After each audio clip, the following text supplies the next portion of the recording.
ورسولك النبي الأمي وعلى آله وصحبه وسلم سبحان الملك القدوس اللهم إنا نعوذ برضاك من سخطك وبمعافاتك من عقوبتك ونعوذ بك منك لا نحصي ثناء عليك أنت كما أثنيت على نفسك اللهم إنك عفو تحب العفو فاعف عنا. Terima kasih Yang Berusaha Al-Fadhil Ustaz Muhammad Syukri, Cik Mat Al-Hafiz selaku moderator majlis. Seterusnya seluruh keluarga besar Yayasan Pahang, para pecinta ilmu, para puasawan, para pemburu Lailatul Qadar, tak dilupakan para pelayar yang menonton siaran ini tak kira di mana berada, yang menonton dari timur moga terus makmur, yang menonton dari barat moga dapat berkat, yang menonton dari selatan moga dapat keampunan, yang menonton dari utara moga terus sejahtera. Moga sekalian sejahtera dalam limpahan rahmah dan barakah. Saya dahului dengan penyataan tahmid kesyukuran atas pertemuan pada petang ini dalam program Ihya Ramadan, Majlis Penyampaian Bantuan Ramadan dan Berbuka Puasa, yang sekaligus dapatlah kita bertatap muka bagi membincangkan satu topik iaitu pecutan akhir Ramadan. Hadirin hadirat sekalian, alhamdulillah hari ini kita dah pun berada pada 21 Ramadan. Ramadan sudah hampirlah genap. Mari mengaji Al-Quran disingkap. Bacalah makna, baiki sikap. Lanjutkan nanti dengan i'tikaf. InsyaAllah malam ini masuklah malam ke-22. Malam 22 bakal bertandang. Semua yang beriman kini diundang. Membaca zikir Al-Quran berkumandang. Lailatul Qadar marilah dihadang. Lailatul Qadar ada cirinya. Bumi pun senyap tiada anginnya. Haiwan tumbuhan bisu suaranya. Seakan berhenti semua geraknya. Sungguh beruntung mereka yang mendapat kurnia berlipat-lipat, kepada Allah makin mendekat. Itulah buah amal yang barakah. Alhamdulillah bila kita memasuki 10 Ramadan terakhir, maka bak kata orang putih, and the game begin. Bermulalah pusingan paling mustahak dalam mana-mana pusingan Ramadan ini, iaitu 10 Ramadan akhir. Yang mana Ramadan kalau kita umpamakan bola sepak, ini 10 yang terakhir adalah pusingan final. 10 Ramadan pertama itu dipanggil pusingan kelayakan, qualifying. Pusingan kelayakan bermakna semua pasukan layak bertanding, tak kira apa pasukan pun. Sebab itu dalam World Cup, pusingan kelayakan yang masuk semua pasukan yang kita pun tak kenal daripada mana. Pasukan Benin, Comoros, Djibouti, Guinea Bissau, pasukan Guyana, Surinam, Togo, kita pun tak tahu di mana negara-negara itu. Kenapa semuanya masuk? Namanya pusingan kelayakan, qualifying. Sama 10 Ramadan pertama, surau masjid sengit sebelah semua. Ramai betul manusia. Kita pun tak tahu datang pada mana. Orang rambut orien ada, bertocang ada, berantai ada, macam-macam pesen. Kenapa ramai? Pusingan kelayakan. Masuk 10 Ramadan kedua, itu kita panggil semi-final. Bila dah masuk semi-final, daripada 210 pasukan, 6 konfederasi yang masuk World Cup, nak pilih 32 pasukan, masuk semi-final tinggal 4 pasukan saja. Sebab itu 10 Ramadan kedua, kita menengok saf-saf di masjid ni mengalami kemajuan yang pesat. Kemajuan yang bagaimana? Saf makin maju ke depan, banyak kosong dah di belakang. Mana pergi orang? Pada yang fikirlah, lagi ramai pada masjid. Tapi memasuki 10 Ramadan ketiga, ni yang kita sedang lalui sekarang, grand finale. 10 Ramadan terakhir, antara masjid dengan bus stand, mana ramai orang? 10 Ramadan akhir, antara masjid dengan tandah RNR, mana ramai orang? 10 Ramadan akhir, antara masjid dengan Laboratori Pantai Timur, mana ramai orang? 10 Ramadan akhir, antara masjid dengan Jalan Tunku Abdul Rahman, mana ramai orang? Why? Sebab hanya the creamiest among the creamier saja yang boleh memenuhkan 10 Ramadan terakhir. Sebab itu memasuki 10 Ramadan akhir, Nabi SAW dia akan lipat gandakan ibadat. Kata Aisyah, kana Rasulullah SAW yajtahidu fil ashril awakhir ma lam yajtahidu fi ghairi. Nabi melipat gandakan usahanya pada 10 Ramadan akhir melebihi daripada malam-malam yang lain pada musim Ramadan. Hadis riwayat Muslim. Dalam hadis yang lain disebutkan Nabi 10 Ramadan akhir tumpu ibadat 100%. Karena Nabi SAW idza dakhala al-ashru syadda mi'zaruh wa ahya laylahu wa ayqadha ahlahu. Nabi masuk 10 akhir bulan Ramadan. Nombor 1 kata Aisyah, dia ketatkan ikatan kainnya. Apa artinya? Dia sudah tidak bersama lagi dengan isteri-isterinya. Tak ada lagi dah. Tidak ada hubungan suami isteri lagi. Menjauhi isterinya. Yang kedua, wa ahya laylahu. Dia sudah mula menghidupkan malam-malam. Tiap-tiap malam dihidupkan. Dan yang ketiga, wa ayqadha ahlahu. Dia akan menggerakkan keluarganya bangun sembahyang malam. Hadis riwayat Bukhari Muslim. Mari kita bertanya, adakah kita layak masuk grand finale seperti yang Nabi masuk? Jawapannya tidak. Kita cak ayam saja. Elok buat tarik 20 ni lah, makin dekat raya tinggal 8 je terawih. Kau kurang lelah tak ada langsung lah. Alasannya musafir jamak kata. Terawih jamak ngapa? Tak ada lah, jamak tak payahlah jawab. Baik itu kita melihat riwayat Nabi masuk 10 terakhir, Nabi fokus kepada ibadah dan ibadahnya sungguh-sungguh. Soalan petang ini, why? Ada apa pada 10 terakhir Ramadan? Why? What is the because? The because is, pada 10 Ramadan terakhir, ada satu malam namanya Lailatul Qadar. Lailatul Qadar ini pusingan bonus. Yang mana kalau kita jumpa dengan malam itu, kita dapat dikira beribadah di sisi Allah selama 1000 bulan. 1000 bulan ni 83 tahun 4 bulan. Berapa orang dalam dewan kita pada petang ni umurnya 83 tahun 4 bulan? Berapa orang? Mana ada? Walat semua. Janggut pun macam tiang elektrik. 50 meter sebatang. Semua. Walat lagi semua. Berapa orang umur 83 tahun 4 bulan? Kalaupun ada lah ayanda-ayanda kita umur 83 tahun atau 84 tahun, 85 tahun, 90 tahun. Adakah Tuan Haji beribadat daripada start beranak sampai umur sekarang? Tak juga. Tolak zaman Pok Yeye, Agogo, Alompak. Tahun 80-an lah baru ibadatnya. Mana orang atas dunia yang ibadat direct 83 tahun 4 bulan? Tidak ada. Tidak ada. Kalau kita kaji umur manusia ni, dia ikut nisbah umur masing-masing, umur Nabi masing-masing. Nabi Adam umurnya 1000 tahun. Jadi dia punya umat average umur 1000 tahun. Nabi Idris umur 865 tahun. Nabi Nuh 950 tahun. Nabi Hud 464 tahun. Nabi Ibrahim 200 tahun. Nabi Ismail 137 tahun. Nabi Ishak 180 tahun. Nabi Yaakob 137 tahun. Nabi Yusuf 110 tahun. Nabi Ayub 93 tahun. Nabi Musa 120 tahun. Nabi Harun 122 tahun. Nabi Daud 100 tahun. Nabi Isa Al-Masih 33 tahun di bumi and still counting. Dan umur Nabi kita 63 tahun. Maknanya average umur umat Nabi juga akan ikut Nabi kita.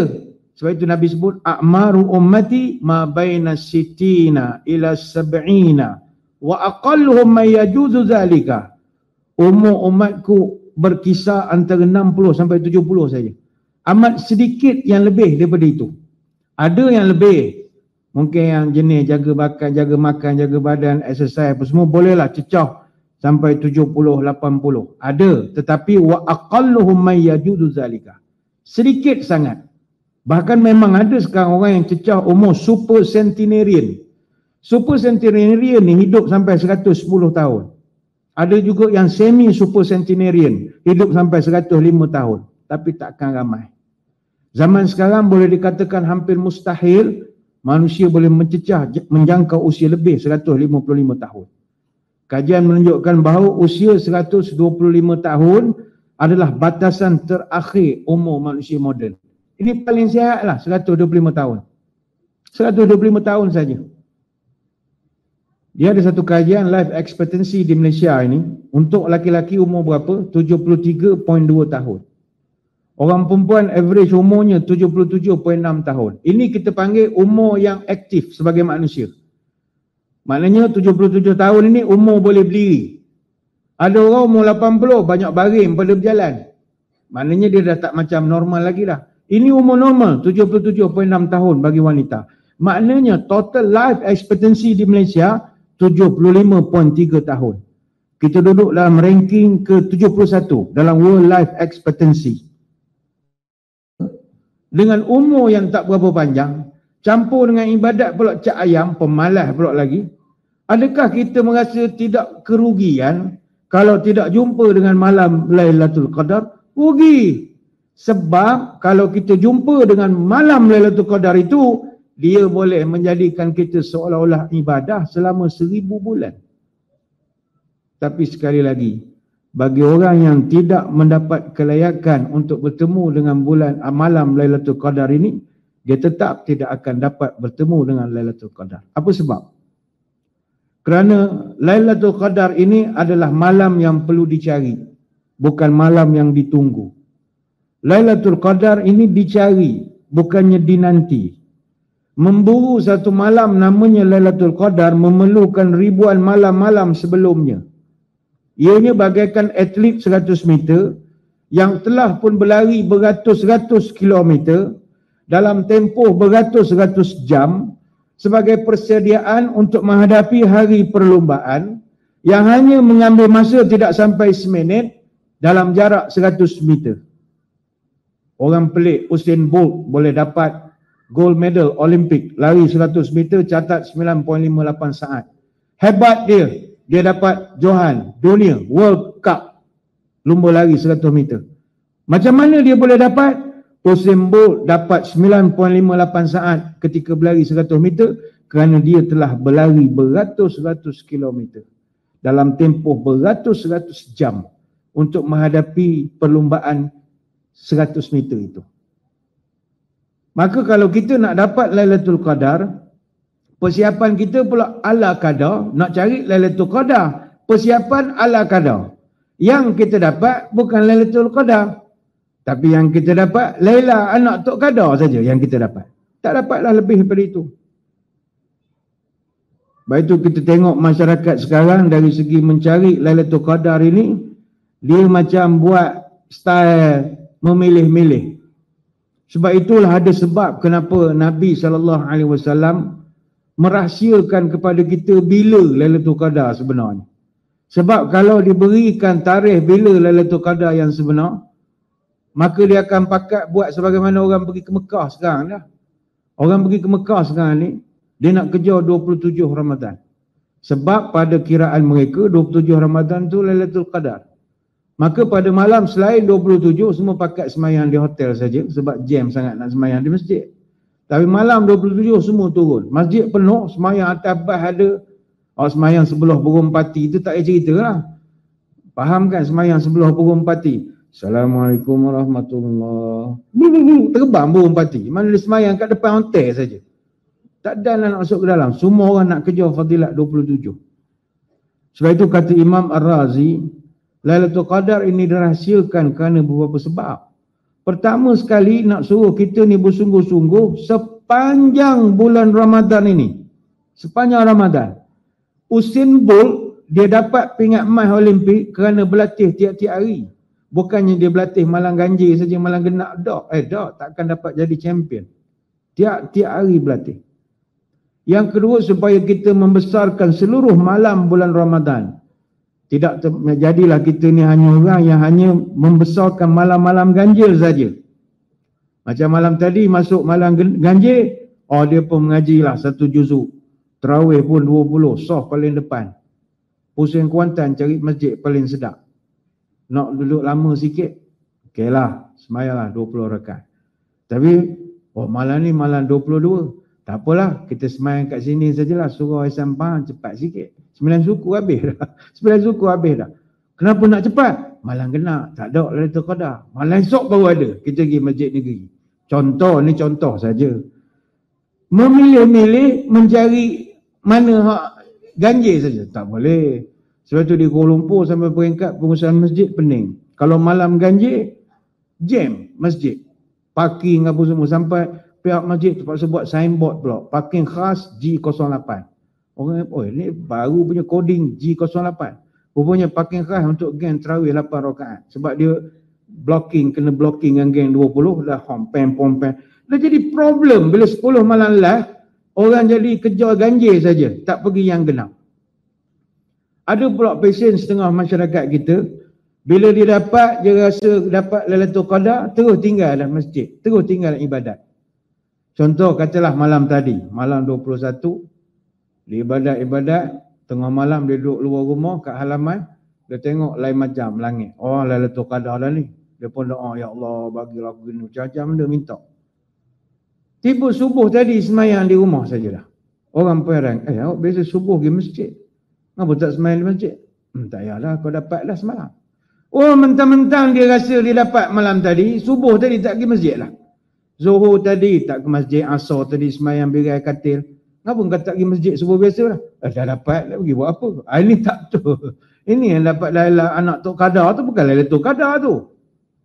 Dia dah rasa dia dapat. Sepatutnya orang, semakin dia rasa dapat, lagi menambahkan syukur dia beribadat.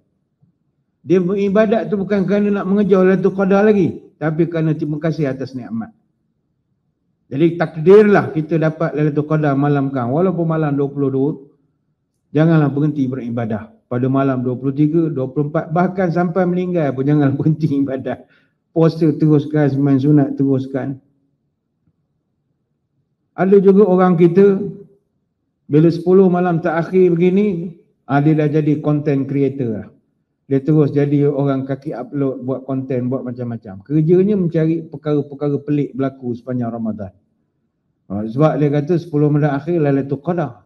Jadi dia pun, orang lain ibadat, dia cari konten. Nampak benda terbang tengah malam, ambil gambar, upload. Oh, Lailatul Qadar. Padahal burung kelawar melentas. Dia orang bandar, burung kelawar pun tak kenal. Nampak benda pelik, oh ini Quran terbang. Quran terbang. Padahal sampah langgar bas, habis Quran terbang. Ada pula orang kita pasang pelita. Macam-macam pesen lah. Pelita minyak ada. Kalau lebih marah pula asam paham. Panjang pula pelita di depan tadi. Pasang pelita. Ada pelita pakai minyak ada pakai elektrik ada pakai solar ada. Macam-macam pesen pelita sekarang. Dia panggil malam 7 likur. Ataupun orang Jawa panggil pitu likur. Likur ni maknanya 20. Jadi selikur 21. Apa tujuan dia pasang? Ni orang tua dulu. Dia pasang untuk dapatkan rahmat, barakah. Iaitu kan malam Lailatul Qadar ni malaikat tanazzalul malaikatu warruh. Malaikat turun. Jadi dia harap rumah dia yang paling lawa, malaikat singgah. Jadi kita nak beritahu, orang dulu ilmu tak tinggi, petua banyak, ilmu tak ada sangat. Malaikat tak perlu nak macam runway airport, nak landing, dia tak perlu. Dia bukannya kapal terbang malaikat ni. Dia nak turun, dia turun suka hati dia je. Tak perlulah ada buat garisan. Jangan salah ya, ni kau masuk taksi nak masuk. Tak, malaikat dia retilah turun mana-mana. Habis tak boleh ke pasang pelita, kita orang baru pasang depan yang sampah. Tak ada masalah. Niat hiasan dah lah. Niat hiasan, okey. Niat nak cantik, nak bagi ada vibe, nak bagi ada vibration raya, itu saja. Tak ada langsung niat, oh ni kalau pasang malaikat datang malah kan. Tak. Kita niat hanya untuk tradisi budaya saja. Nak memeriahkan suasana. Dan kita juga sepanjang 10 Ramadan akhir ni, kita mesti hidupkan seluruh malam-malamnya. Tak kira genap ataupun ganjil. Sebab yang mustahak mencari mangkana mutaharriyaha falyataharraha fi lailati sabi wal ishrin. Sebab Nabi dia sering menggunakan kalimat siapa-siapa yang nak mencari. Kata Ibn Umar, perkataan mutaharriyaha itu maknanya mencari, search. Dia bukan waiting. Dia mencari. Cuma kalau kita mencari ni adalah clue, ada sedikit hint yang diberikan oleh para ulama. Kata Abu Yazid Al-Bustami rahimahullah, dia ni ahli sufi abad ke-8 Masihi. Dia seumur hidup dia jumpa Lailatul Qadar 2 kali. Dan kata dia ni dia share lah. Dia kata pengalaman dia jumpa Lailatul Qadar, dua-dua tu jatuh pada 27 Ramadan. Dua-dua tu jatuh pada 27 Ramadan. Kadang ada logik juga. Kalau kita rujuk dalam kitab Haqaiqul Hanafi disebutkan, huruf Lailatul Qadar tu ada 9. Lam, ya, lam, ta, ma, butah. Kira tu ada 9. Allah Ta'ala dalam surah Al-Qadar, Inna anzalnahu fi Lailatul Qadar. Allah sebut kalimat Lailatul Qadar 3 kali. Jadi ada orang buat kiraan 9 darab 3 sama dengan 27. Ada juga lah orang rajin buat kira. Sama juga Ibn Abbas radhiyallahu anhu dia mengatakan kalimat salamun hiya. Hiya tu maknanya Lailatul Qadar. Hiya itu duduk pada urutan ke-27 daripada pangkal ayat. Jadi kebanyakan ulama mengatakan Lailatul Qadar jatuh pada malam 27. Tapi adakah mesti 27? Tak, dia boleh berlaku malam 21, malam 23, malam 25, malam 29 sekalipun. Boleh saja berlaku. Macam mana kita nak tahu kok kita berjumpa dengan Lailatul Qadar?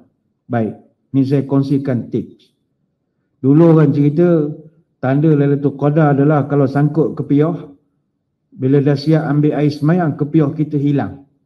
Sebab asalnya kita sangkut pada ranting, rupanya pokok tu tunduk malam Lailatul Qadar, sedar-sedar dekat pucuk pokok ketapang, atas sekali. Mana kalau panjat jatuh meninggal pula lah. Ada yang kata air beku. Macam-macam. Tak tahulah ni orang menipu ke orang buat joke apa, tak tahu. Sebab cerita ni daripada dulu kita dengar.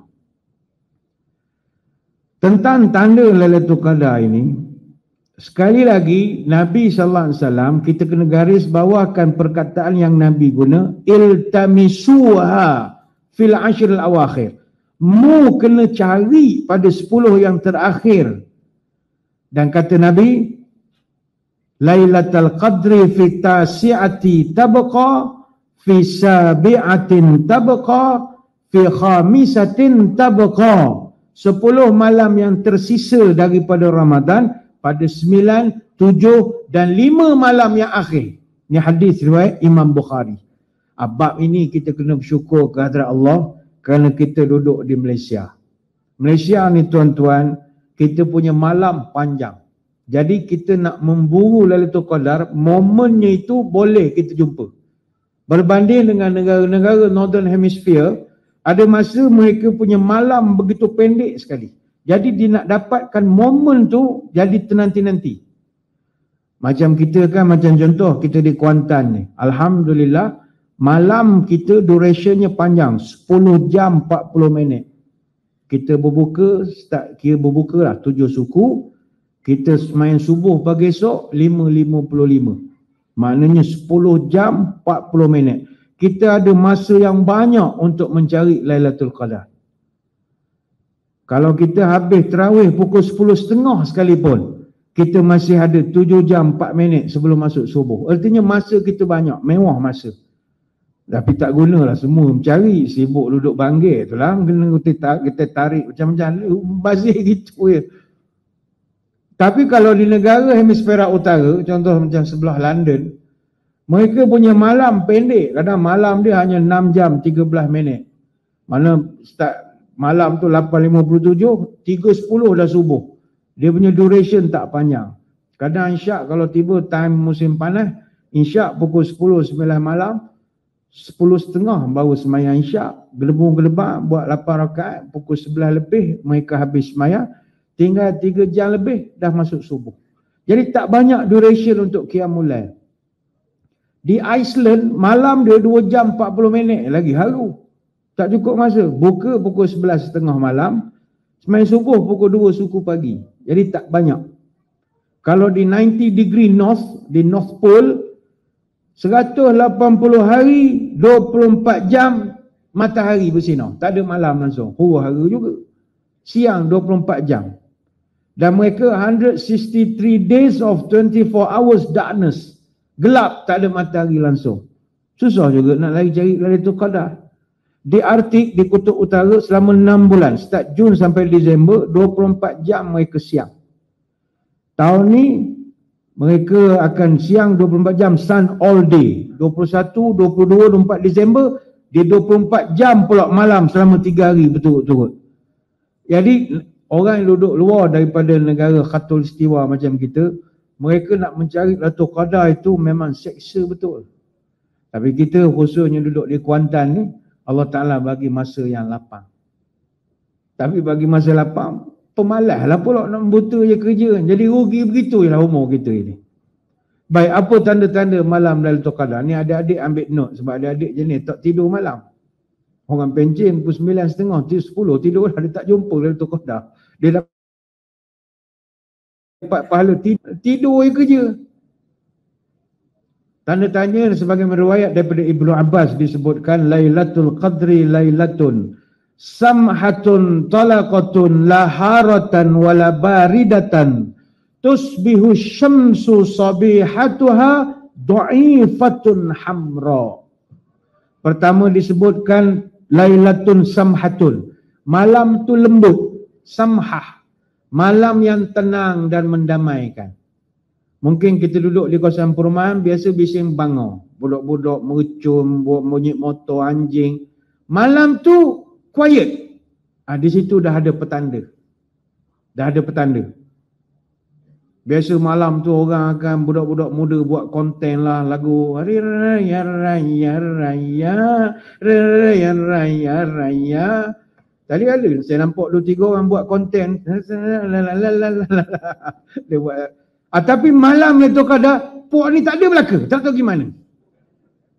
Pupus. Mungkin lagi stadium, mungkin cari baju raya. Tapi tak ada geng-geng Al-Konteniyun ni. Geng-geng cari konten. Tak ada lah. Yang kedua, kata Ibn Abbas, talaqatun. Malam tu cerah. Dia takkan gelap. Gelap-gelemat, menyeramkan tak. Malam itu terang. Bukan terang dek lampu. Kita pun faham lah. Malam ni kan ada masa bukanlah gelap-gelemat. Malam yang sedap. Yang ketiga, la haratan wala baridatan. Malam itu tidak sejuk dan tidak panas. Tak perlu ambil sweater pun duduk di luar rumah. Dan tak perlulah pakai t-shirt pagoda je kerana terlampau panas. Dia okey lah, cuaca ngam-ngam lah. Banyak sedap. Yang keempat, tusbihu syamsu sabihatuha dha'ifatun. Waktu siang esok, matahari akan bersinar dengan sinaran yang lemah. Macam gerhana.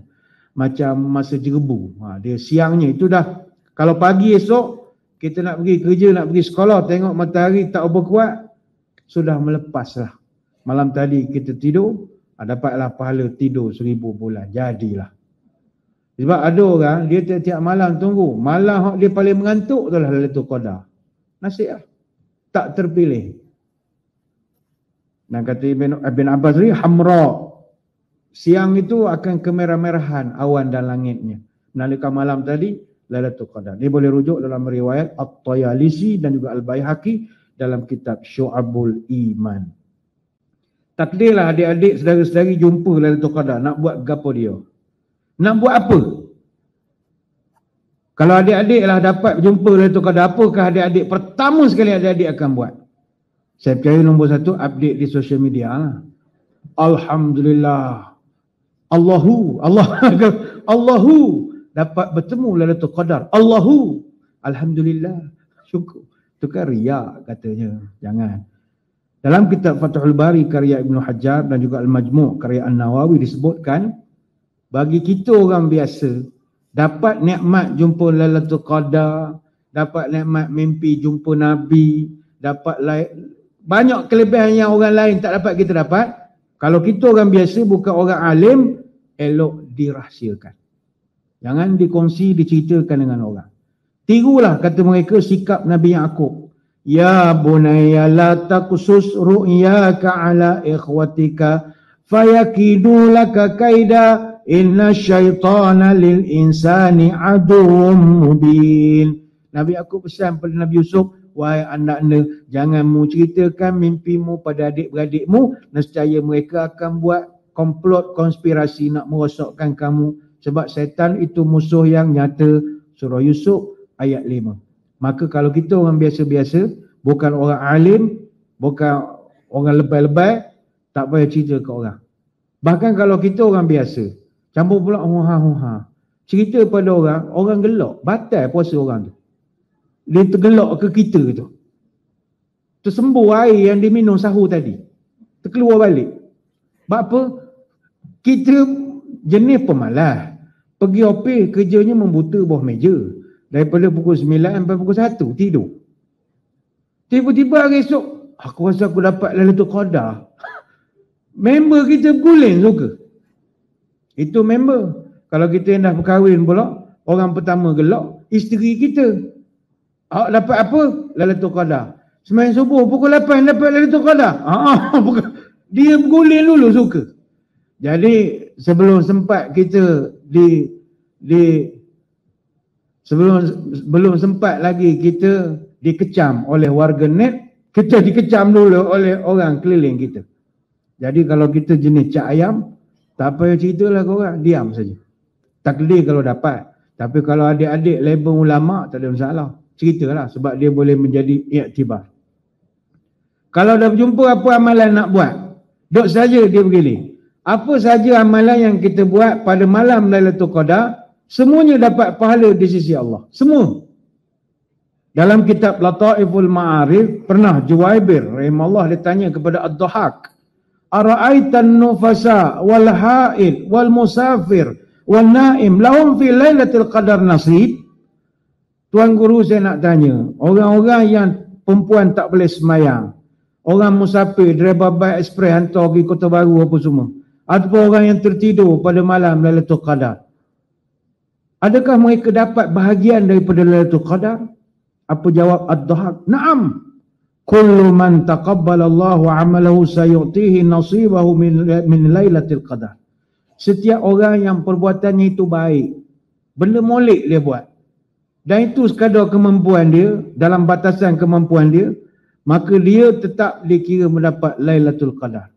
Maknanya, takdirlah malam itu puan-puan sedang menggentir kuih semprit. Contoh, buat kuih last minute, nak beli mahal, tak sedap pula tu, buat sendiri.